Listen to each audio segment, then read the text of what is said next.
আসসালামু আলাইকুম সকল দর্শক শ্রোতাকে আমন্ত্রণ জানিয়ে শুরু করছি চ্যানেল আই সংবাদ স্টুডিওতে আপনাদের সাথে আছি মোহাম্মদ রাইহান। বিস্তারিত সংবাদের শুরুতেই জানিয়ে দিচ্ছি ফ্রেশ আটা ময়দা সুজি সংবাদ শিরোনামগুলো।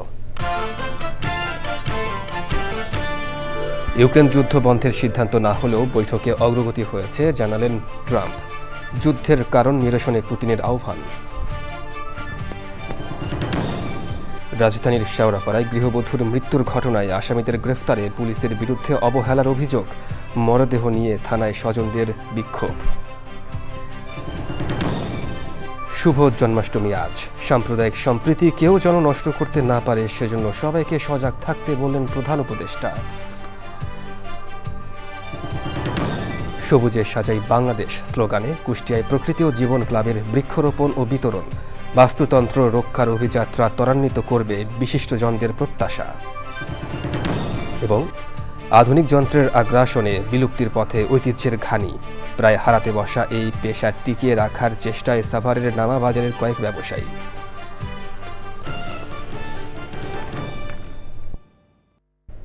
দর্শক, সংবাদ শিরোনামগুলো জানাচ্ছিলাম। এখনকার এই সংবাদ আয়োজন একই সঙ্গে চ্যানেল আইয়ের ইউটিউব চ্যানেল এবং চ্যানেল আইয়ের ওটিটি প্ল্যাটফর্ম আই স্ক্রিনে লাইভ স্ট্রিম হচ্ছে। এবার বিস্তারিত প্রসঙ্গ। ইউক্রেন ইস্যুতে মার্কিন প্রেসিডেন্ট ডোনাল্ড ট্রাম্প ও রাশিয়ার প্রেসিডেন্ট ভ্লাদিমির পুতিনের দীর্ঘ 3 ঘণ্টার বৈঠক হয়েছে। বৈঠকের পর সংবাদ সম্মেলনে ট্রাম্প বলেন, আলোচনায় ফলপ্রসূ অগ্রগতি হয়েছে। পুতিন বলেছেন, ইউক্রেন যুদ্ধ বন্ধের জন্য এই যুদ্ধের মূল কারণগুলো নিরসন করতে হবে। বিস্তারিত সুব্রত গাইনের রিপোর্টে। ইউক্রেন ইস্যু নিয়ে পুরো বিশ্বই যেন তাকিয়েছিল মার্কিন প্রেসিডেন্ট ডোনাল্ড ট্রাম্প ও রুশ প্রেসিডেন্ট ভ্লাদিমির পুতিনের বৈঠকের উপর। শেষ পর্যন্ত বৈঠক ঠিকই হয়েছে, তবে ইউক্রেন যুদ্ধবন্ধে তেমন অগ্রগতি হয়নি। স্থানীয় সময় শুক্রবার আলাস্কায় এলমেনডর্ফ রিচার্ডসন সামরিক ঘাঁটিতে ট্রাম্প ও পুতিনের দ্বিপক্ষীয় বৈঠক শুরু হয়। 2019 সালের পর মুখোমুখি বৈঠক করেন ট্রাম্প ও পুতিন। প্রায় 3 ঘণ্টা বৈঠকের পর যৌথ সংবাদ সম্মেলনে কথা বলেন দুই দেশের প্রেসিডেন্ট। মার্কিন প্রেসিডেন্ট ট্রাম্প বলেন, ইউক্রেন ইস্যুতে এখনও মতবিরোধের কিছু বিষয় রয়েছে এবং একটি চুক্তি না হওয়া পর্যন্ত আর কোনো চুক্তি হবে না। তিনি বলেন, অনেক বিষয়ে একমত হয়েছি, কিন্তু কয়েকটি এখনও রয়ে গেছে। ট্রাম্প আরও বলেন, পরবর্তী আলোচনার জন্য ইউক্রেনের প্রেসিডেন্ট ভলোদিমির জেলেনস্কি ও নেটো সদস্যদের ডাকা হবে, কেননা যুদ্ধবিরতি তাদের উপরও নির্ভর করে।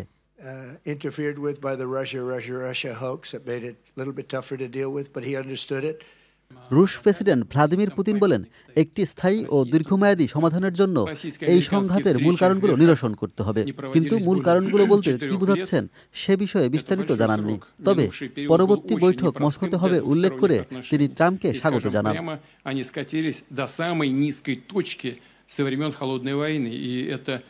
দীর্ঘ বৈঠকে সমাধান না আসায় 3 বছর ধরে চলতে থাকা ইউক্রেন যুদ্ধ বন্ধে বিশ্বকে তাকিয়ে থাকতে হবে পরবর্তী ট্রাম্প ও পুতিনের বৈঠকের দিকে।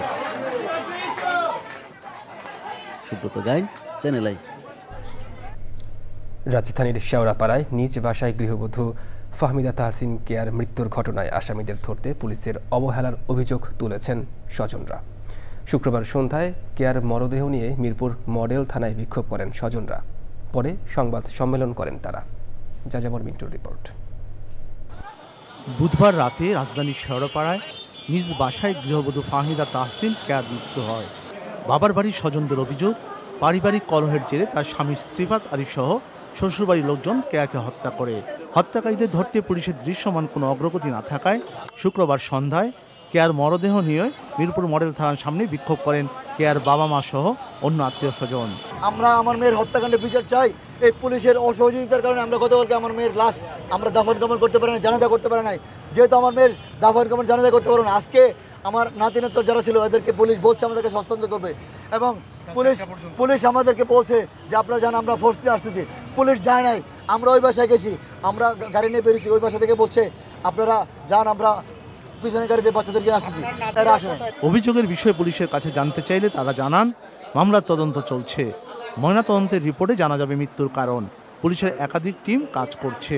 আমরা ঘটনাটা শুনেছি গতকালকে, তো সারাদিন আমরা আমাদের এই লাশের প্রক্রিয়া নিয়েছিলাম, তারপরে মামলা হলো রাত্রে। আজকে ওনাদের এই বাচ্চা রিকভারি বিষয়ে আমরা সারাদিন আমাদেরকে ব্যস্ত রেখেছে। তো আমরা আমাদের টিম কাজ করছে, একাধিক টিম কাজ করছে, আমরাও কাজ করছি। হ্যাঁ, ফলাফল আমরা আপনাদেরকে অবশ্যই আমরা জানাবো, আমাদের চেষ্টা অব্যাহত আছে। বিক্ষোভ ও সংবাদ সম্মেলনের পর ওই গৃহবধূর 4 সন্তানকে স্বজনদের হেফাজতে দিয়েছে মিরপুর মডেল থানা পুলিশ। যাযাবর মিন্টু, চ্যানেল আই, ঢাকা। খুলনায় বাংলাদেশ কৃষি ব্যাংক রূপসাঘাট শাখায় দরজার তালা ও ভল্ট ভেঙে প্রায় 16 লাখ টাকা ডাকাতি হয়েছে। শুক্রবার রাতে খুলনার রূপসাঘাট এলাকার 3 তলা ভবনের 2য় তলায় কৃষি ব্যাংকের শাখায় এই ঘটনা ঘটে। ব্যাংকের ম্যানেজার কামরুল ইসলাম জানান, বৃহস্পতিবার ব্যাংক বন্ধের পর তিনি বাড়ি চলে যান। শুক্রবার রাতে তিনি জানতে পারেন রাত 10টার দিকে ব্যাংকের তালা ও ভল্টের তালা ভেঙে ডাকাতি হয়েছে। ভল্টে 16 লাখ টাকার একটু বেশি ছিল। ডাকাতির পর তারা 1400 টাকা পেয়েছেন বলে জানান। খুলনা জেলা পুলিশের অতিরিক্ত পুলিশ সুপার সাইফুল ইসলাম জানান, বেশ কয়েকটি তালা ভেঙে চোর ব্যাংকের ভেতরে প্রবেশ করে, তারপর তালা ভেঙে ভল্টের টাকা চুরি করেছে। ঘটনার সময় নিরাপত্তা কর্মী ছিল না বলেও জানান তিনি। সনাতন ধর্মাবলম্বীদের ভগবান শ্রীকৃষ্ণের জন্মতিথি শুভ জন্মাষ্টমী আজ। দেশের হিন্দু সম্প্রদায়ে ধর্মীয় ভাব গাম্ভীর্য ও আনন্দ উৎসবের মধ্য দিয়ে জন্মাষ্টমী উদযাপন করছেন। হিন্দু পুরাণ মতে ভগবান শ্রীকৃষ্ণ ভাদ্র মাসের কৃষ্ণপক্ষের অষ্টমী তিথিতে আবির্ভূত হয়েছিলেন। জন্মাষ্টমী উপলক্ষে বাংলাদেশ পূজা উদযাপন পরিষদ, মহানগর সর্বজনীন পূজা কমিটি ও ইসকন সহ বিভিন্ন সামাজিক, সাংস্কৃতিক ও ধর্মীয় সংগঠন বিভিন্ন কর্মসূচি গ্রহণ করেছে। এ উপলক্ষে মহানগর সর্বজনীন পূজা কমিটি ঢাকেশ্বরী জাতীয় মন্দিরে কেন্দ্রীয়ভাবে কর্মসূচি গ্রহণ করেছে। কর্মসূচির মধ্যে রয়েছে দেশ ও জাতির মঙ্গল কামনায় গীতাযজ্ঞ ও বিকেল 3টায় ঐতিহাসিক জন্মাষ্টমী মিছিল ও রাতে শ্রীকৃষ্ণ পূজা। এছাড়া বিকেল 3টায় পলাশীর মোড়ে ঐতিহাসিক কেন্দ্রীয় জন্মাষ্টমী মিছিলের উদ্বোধন হবে। এই মিছিল উদ্বোধন করবেন সেনাপ্রধান জেনারেল ওয়াকরুজ্জামান। এছাড়াও নৌবাহিনী প্রধান অ্যাডমিরাল মোহাম্মদ নাজমুল হাসান, বিমান বাহিনী প্রধান air chief marshal Hasan Mahmud Khan এবং 9ম পদাতিক ডিভিশনের GOC major general Mohammad Moin Khan অনুষ্ঠানে উপস্থিত থাকবেন। প্রধান উপদেষ্টা ডক্টর মোহাম্মদ ইউনুস শুভ জন্মাষ্টমী উপলক্ষে দেওয়া বাণীতে বলেছেন, ছাত্র শ্রমিক জনতার ঐতিহাসিক গণঅভ্যুত্থানের মাধ্যমে গঠিত অন্তর্বর্তী সরকার সম্প্রতির এই বন্ধনকে অটুট রাখতে বদ্ধপরিকর। তিনি বলেন, সমাজে বিদ্যমান শৃঙ্খলা, ভ্রাতৃত্ববোধ ও সাম্প্রদায়িক সম্প্রীতিকে কেউ যেন নষ্ট করতে না পারে, সেজন্য সকলকে সজাগ থাকতে হবে। তিনি দেশের সনাতন ধর্মাবলম্বীদের আন্তরিক শুভেচ্ছা ও অভিনন্দন জানিয়েছেন। প্রধান উপদেষ্টা বলেছেন, সাম্প্রদায়িক সম্প্রীতি সংস্কৃতির অনন্য বৈশিষ্ট্য। আবহমান কাল থেকে এদেশের মানুষ সাম্প্রদায়িক সম্প্রীতি বজায় রেখে নিজ নিজ ধর্ম পালন করছেন। শ্রীকৃষ্ণের আদর্শ ও শিক্ষা পারস্পরিক সৌহার্দ্য ও ভ্রাতৃত্বের বন্ধনকে আরও সুদৃঢ় করবে উল্লেখ করে প্রধান উপদেষ্টা সকলকে সম্মিলিত প্রচেষ্টায় সাম্প্রদায়িক সম্প্রীতিতে ভরপুর বৈষম্যমুক্ত এক নতুন বাংলাদেশ গড়ার আহ্বান জানান।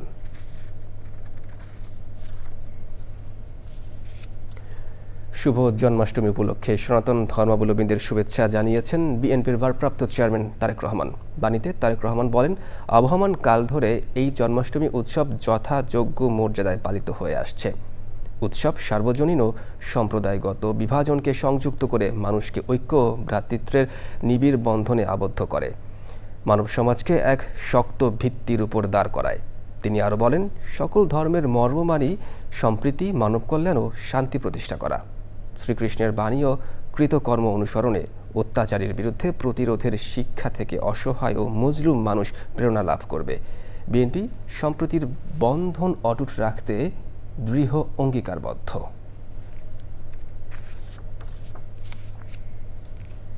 জুরানের একটি ডাস্টবিনে ফেলে দেওয়া হয় এক নবজাতককে। আর জন্মের সময় মায়ের মৃত্যু, তার উপর চতুর্থ কন্যা সন্তান হওয়ায় দরিদ্র পিতা নিতে চাননি আরেক শিশু সন্তানকে। সবার ভালোবাসায় এখন এই 2 শিশু বড় হয়ে উঠছে একটি হাসপাতালে। মোস্তফা মল্লিকের রিপোর্ট। গত বছরের 29শে ডিসেম্বর যাত্রাবাড়ির নবজাতক হাসপাতালে আনা হয় ডাস্টবিন থেকে উদ্ধার করা এক নবজাতককে। হাসপাতালে নেয়ার পরই লাইফ সাপোর্টে রাখা হয় তাকে। নাম দেওয়া হয় মুগ্ধ। জীবন মৃত্যুর সন্ধিক্ষণে থাকা এই ছোট্ট প্রাণের চোখের আলো প্রায় নিভে এসেছে। রয়েছে থাইরয়েড ও নিউরোলজির জটিল সমস্যা। দরকার অনেক অর্থ, অনেক যত্ন। বিশেষজ্ঞ বোর্ডের তত্ত্বাবধানে চলছে তার চিকিৎসা ও লালন পালন। এখন মুগ্ধের বয়স ৮ মাস। তার হাসি ভরিয়ে দেয় ওয়ার্ডের সবার মন। ঢাকা মেডিকেল কলেজ হাসপাতালে জন্মের সময় মা হারায় আরেক নবজাতক। রিকশা চালক বাবা ৩ কন্যার জনক নবজাতককে নিতে অস্বীকৃতি জানান। আশ্রয় হয় এই হাসপাতালে। নাম রাখা হয় ফারিস্তা। জন্মের দ্বিতীয় দিনেই ফারিস্তাকে নিতে হয় লাইফ সাপোর্টে। এ পর্যন্ত দেয়া হয়েছে ১২ ব্যাগ রক্ত। নিবেদিত চিকিৎসায় ফারিস্তা এখন অনেকটাই সুস্থ। ফারিস্তার জন্ম হয় ঢাকা মেডিকেল কলেজে। ওর জন্মের সময় ওজন ছিল তার ১৪০০ গ্রাম। সাথে সাথে ওকে লাইফ সাপোর্টে দেওয়া হয়। ২৯ দিন সে লাইফ সাপোর্টে ছিল। মুগ্ধর ইতিহাসটা আরও কঠিন। মুগ্ধর জন্মের সময় ওজন ছিল তার ৯০০ গ্রাম। সে ছিল পলিথিনে, একটা ডাস্টবিনে ছিল জুরান এলাকা। ওইখান থেকে তাকে নিয়ে আসা হয়। ওইখানে সে অলমোস্ট মৃত পর্যায়ে ছিল। তাকেও লাইফ সাপোর্টে রাখা হয়। সমাজের প্রতিটি মানুষ যেন তাদেরকে দোয়া করে, কারণ তারা আমাদের এই সন্তান। ২ শিশুকে দত্তক নেয়ার আগ্রহ জানিয়ে পৃথক আবেদন জমা দিয়েছেন কয়েক হাজার দম্পতি। জীবনের শুরুর দিনে আপনজন এবং প্রিয়জনকে হারিয়েছে এই শিশু দুটো। তাদের জীবন শুরু হয়েছে একেবারেই অন্যরকম ভাবে। বিশাল এই হাসপাতালের বিশাল কক্ষের ছোট্ট এক কোণে তারা বাবা মা যেভাবে আদর যত্ন করত, ঠিক এভাবে চিকিৎসক এবং সেবক সেবিকাদের পরম মমতায় তারা বেড়ে উঠছে। হাসপাতালের চিকিৎসকরা বলছেন এই শিশু দুটোর শুধু শরীরের চিকিৎসা নয়, ভালোবাসার চিকিৎসাও চলছে। এই শিশু দুটো যাতে বেঁচে থাকে এবং খুব সুন্দর একটা সমাজ পায়, সেই প্রত্যাশাই করছেন এই হাসপাতালের সবাই। ঢাকার কিছুটা দূরে নবজাতক হাসপাতাল থেকে মোস্তফা মল্লিক, চ্যানেল। সবুজে সাজাই বাংলাদেশ এই স্লোগানে নিরাপদ ধরিত্রী বিনির্মাণের প্রত্যয়ে কুষ্টিয়ায় বৃক্ষরোপণ ও বিতরণ করেছে প্রকৃতি ও জীবন ক্লাব। জনপ্রিয় মোবাইল নেটওয়ার্ক অপারেটর বাংলালিংকের সহযোগিতায় বর্ষা জুড়ে চলবে সবুজ উৎসব। এমন উদ্যোগ বাস্তুতন্ত্র রক্ষার অভিযাত্রা ত্বরান্বিত করবে বলে মত বিশিষ্টজনদের। আনিসুজ্জামান ডাবলুর তথ্য ও ভিডিও চিত্রে মোশাহিদ রনির রিপোর্ট।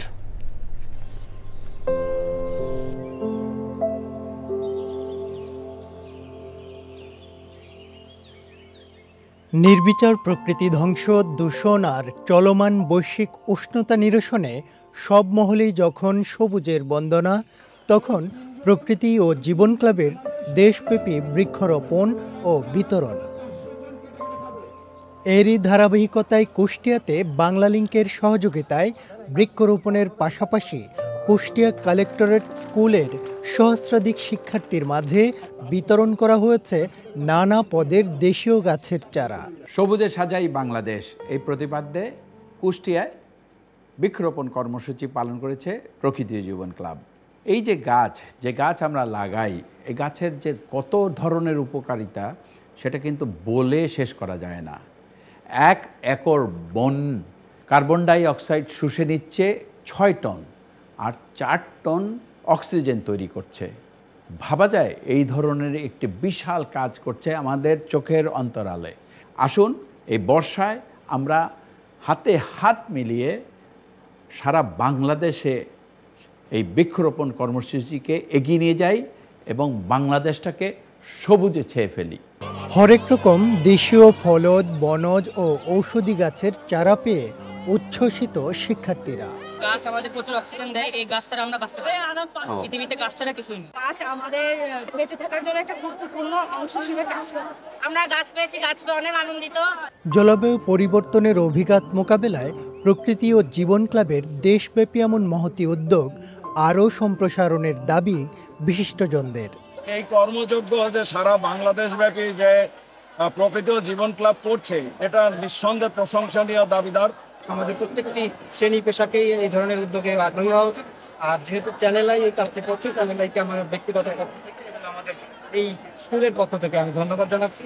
শুধু বৃক্ষরোপণে থেমে না থেকে দীর্ঘমেয়াদে পরিচর্যা ও সংরক্ষণের পাশাপাশি নিজেদের চারপাশ দূষণমুক্ত রাখার প্রয়োজনীয়তা তুলে ধরেন উপস্থিত সুধীজনরা। Moshahid Roni, channel I. গরু বা বলদ টেনে চালাচ্ছে কাঠের ঘানি, ফোঁটা ফোঁটা বের হচ্ছে সরিষার তেল। এটি ছিল প্রাচীন বাংলার এক সময়ের পরিচিত দৃশ্য।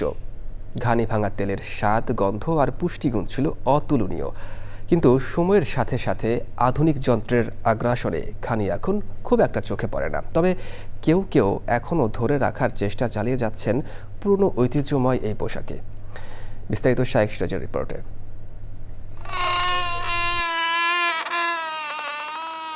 সাভারের নামাবাজারের লাল মিয়া এখনও টিকিয়ে রেখেছেন তার পৈতৃক পেশা। চোখ বাঁধা গরু ঘানি টানছে, ফোটায় ফোটায় জমছে ঘানি ভাঙা সরিষার তেল। নানাই করে গেছে। আচ্ছা, এই আমরা এটা অতিষ্ঠ ধরে রেখেছি। কত বছর হবে আনুমানিক? 80-85। আর আপনি এখানে কাজ করতেছেন কত বছর? এখানে কাজ করতে 25 বছর।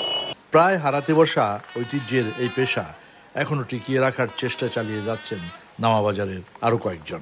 টেকনোলজির যুগে, এই যুগে এই ঘানিকে কতদিন ধরে রাখবেন এই ঐতিহ্যকে? এখন স্যার মানুষ যদি এটারে গ্রহণ করে, যতদিন খাবে আমরা ততদিন চেষ্টা করবো রাখতে। গরুটা না চললেও একটা রেখে দিতে পারি। পাশের দোকানে চলছে মেশিনের ঘানি। গরুতে টানা ঘানির তেলের ওটা 280 টাকা। 280। আর আপনারটা 190। গরু টানা ঘানিতে ঘন্টার পর ঘন্টা শ্রম দিয়ে যে তেল তৈরি হয় তার দাম মেশিনের তৈরি তেলের চেয়েও মাত্র 100 টাকা বেশি। কিন্তু এখানে সময় আর শ্রমের বিনিয়োগ বহুগুণ। প্রত্যেক দিন একটা ঘানিতে 50 টাকা থাকবে। তাতে আমার প্রত্যেক দিন একটা ঘানিতে যদি 8টা ঘানি হয়, তাতে আমার 400 টাকা থাকবে। আমার 5 টাকা আছে 2000 টাকা থাকবে।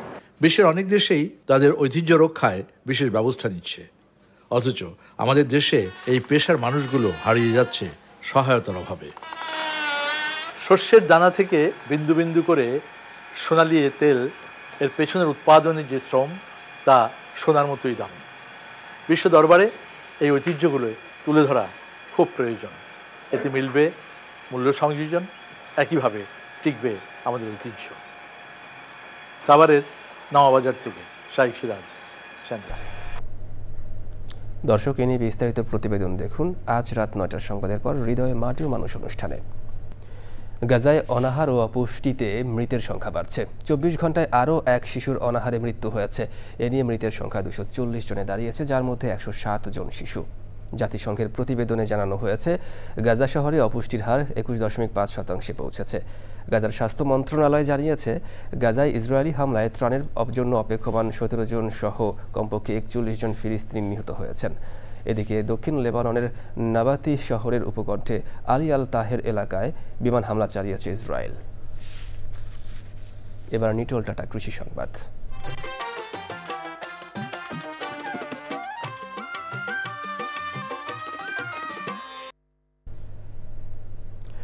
উচ্চমূল্যের ফসল আবাদে কৃষি বিভাগের উদ্যোগের ফলে শরীয়তপুরের জাজিরায় দিন দিন বাড়ছে পেঁপের আবাদ।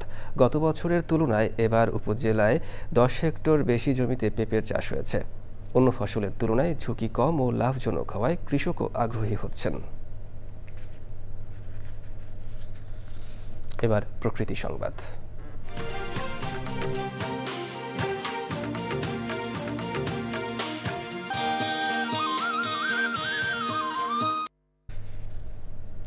মানচিত্র বদলে যাচ্ছে দ্বীপ জেলা ভোলার। প্রমত্তা মেঘনার করাল গ্রাসে হারিয়ে যাচ্ছে মাছের চর সহ বিভিন্ন এলাকা। তীব্র ভাঙনে বসতভিটা ও ফসলি জমি হারিয়ে নিঃস্ব হাজারো পরিবার। উদ্বাস্তু জীবনে অনিশ্চিত ভবিষ্যতের পথে এই অঞ্চলের নতুন প্রজন্ম। জলবায়ু পরিবর্তনের বিরূপ প্রভাব মোকাবেলায় টেকসই নদী ব্যবস্থাপনার তাগিদ দিয়েছেন বিশেষজ্ঞরা।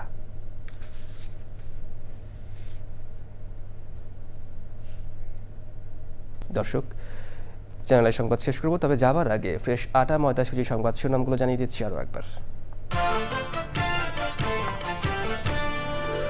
ইউক্রেনে যুদ্ধ বন্ধের সিদ্ধান্ত না হলেও বৈঠকে অগ্রগতি হয়েছে জানালেন ট্রাম্প। যুদ্ধ বন্ধের কারণ নিরসনে পুতিনের আহ্বান।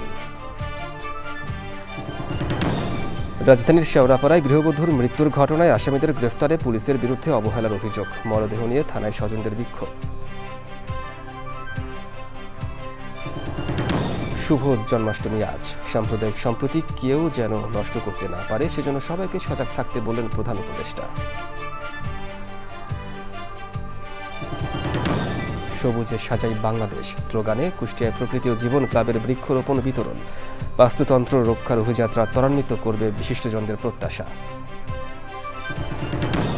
এবং আধুনিক যন্ত্রের আগ্রাসনে বিলুপ্তির পথে ঐতিহ্যের ঘানি প্রায় হারাতে বসা এই পেশা টিকিয়ে রাখার চেষ্টায় সাভারের নামা বাজারের কয়েক ব্যবসায়ী।